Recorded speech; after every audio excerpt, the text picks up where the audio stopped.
इस क्षेत्र के अंदर समय समय पर बड़ी बड़ी योजनाएं एक साथ हमने पहले भी की हैं। अभी यमुनानगर में मई 2023 में 46 संस्थान, उनका उद्घाटन एक साथ किया था। उसका भी 229 करोड़ रुपए की लागत आई थी।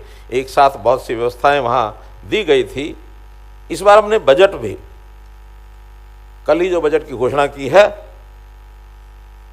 स्वास्थ्य के नाते से 24% की बढ़ोतरी करके, और ये 9,500 करोड़ रुपए का बजट पहली बार इस बार किया है, ताकि हमारे इलाज के नाते से इन व्यवस्थाओं में, चाहे मेडिकल एजुकेशन हो चाहे हेल्थ हो, इसमें किसी प्रकार की कमी न रहे, इसके ऊपर हम लगातार काम कर रहे हैं। हरियाणा में एक योजना और हमने शुरू की, निरोगी योजना। आयुष्मान तो है, जब बीमार हो जाए इलाज के लिए व्यक्ति संस्थान में, हॉस्पिटल में जाता है, इलाज होता है, उसका खर्च उसको नहीं करना पड़ता 5 लाख रुपए तक। लेकिन निरोगी योजना यह है कि एक ठीक ठाक आदमी, स्वस्थ आदमी अपना काम सामान्य कर रहा है, उसके कुछ टेस्ट कर लिए जाए, और टेस्ट करने के बाद पता तो लगे कि कहीं इसको कोई प्रारंभिक बीमारी हो तो नहीं गई।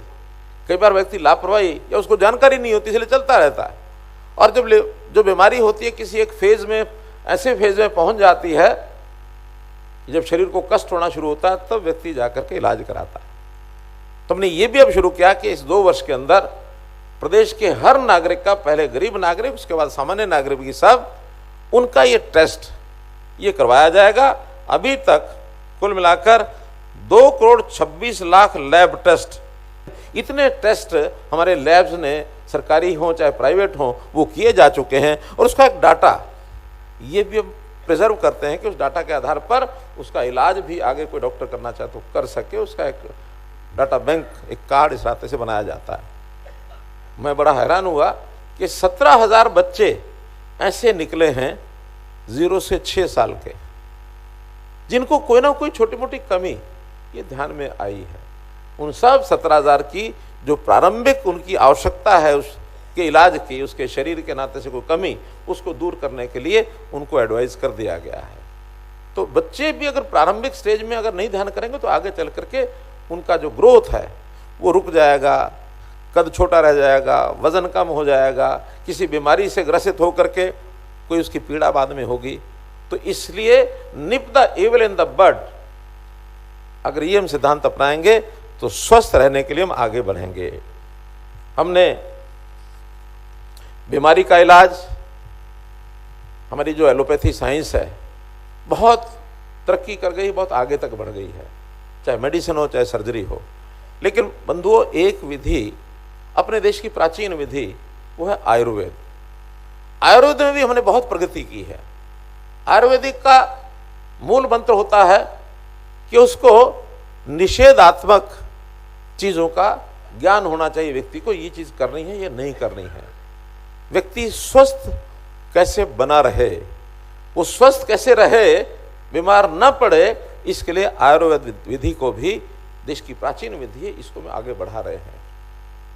अभी अभी कल ही हमने घोषणा की है कि गांव-गांव में जो व्यायामशालाएं हमारे यहाँ जो बनी हैं, उन व्यायामशालाओं के साथ एक 3 कमरे का छोटा सेट बना करके वेलनेस सेंटर, उस वेलनेस सेंटर में जो हमारे योग सहायक है, उन योग सहायकों को और कुछ नहीं तो डाइटिशियन का एक कोर्स करा करके, जैसे हमारी नानी दादी पहले बताया करती थी कि बेटा ये खाना, ये नहीं खाना, इसके ये खा करके इसके बाद ये नहीं खाना, ये परहेज रखे जाते थे। आज हम सब परहेज भूल गए हैं।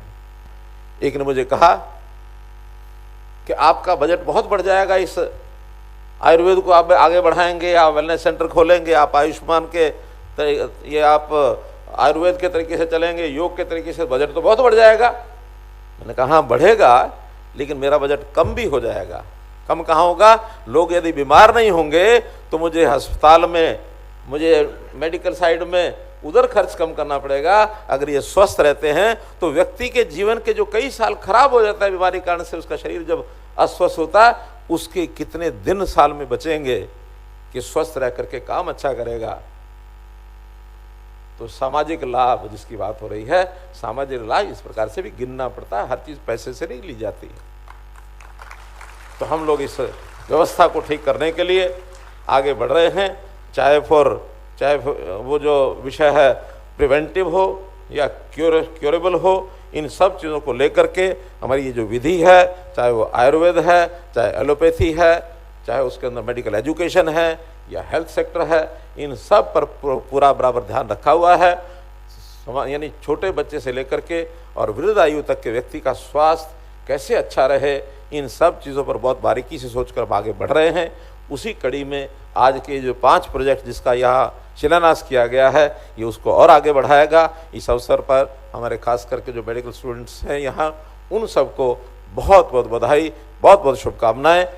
एक बात जो और मेरी टिप्पणी में उसको अच्छे ढंग से कहना चाहूँगा कि हमने पानीपत में जब बेटी बचाओ बेटी पढ़ाओ ये अभियान चलाया था, तो वर्ष उसमें भले ही 2016 आज 7 वर्ष हो गए हैं, लेकिन 7 वर्ष के बाद आज उसके परिणाम को जो देखने को मिल रहे हैं, बहुत से ऐसे कोर्सेज पढ़ाई के अंदर जिनके अंदर आज मैं देखता हूं कि girls have out numbered boys.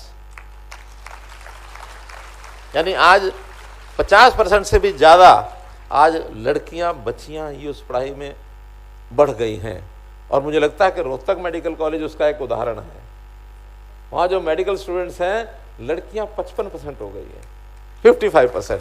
आपको बहुत बहुत बधाई, बहुत बहुत शुभकामनाएं।